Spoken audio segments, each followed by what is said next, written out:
It's been a little bit, but welcome back to my rug.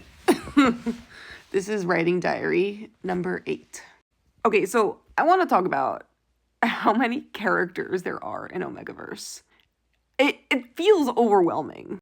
Like, just the first chapter I tried to write, and I maybe got about half a page in before I was like, I can't continue without knowing a vague idea of who my characters are. And I wasn't quite expecting myself to get like stalled like that, because watching my friend write her book, she had two main characters, and she just like she just did it. And maybe I could do that too, but I couldn't. And I had so many characters.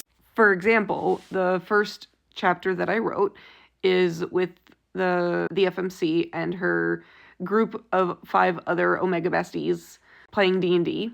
So there's 6 Omegas already at the table in this scene, and 5 of them have D&D characters. So that's already 11 characters that I have to keep track of. And then the DM had a sister who joined them like to hang out in the room. So that's 12 characters just to start in that first chapter. She's going to meet her pack, and her pack has 5 men in it.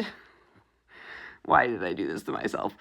And then it's like, well, but they have families, don't they? And this is Omegaverse, so more likely than not, they come from packs. 6 people in a pack, each having, let's just say, 3 parents each.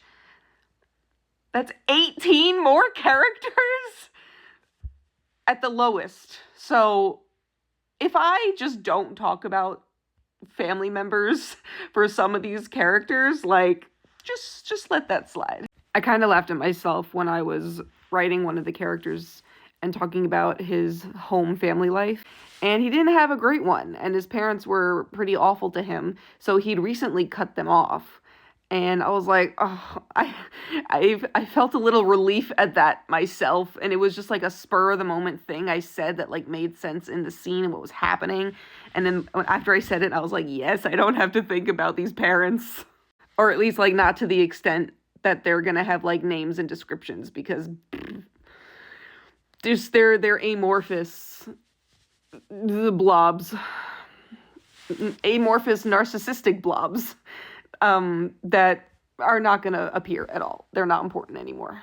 So I guess character number is going to be my question today. What book have you read that had the most number of characters in it? What was that number? And was it too much? Was it okay? Let me know.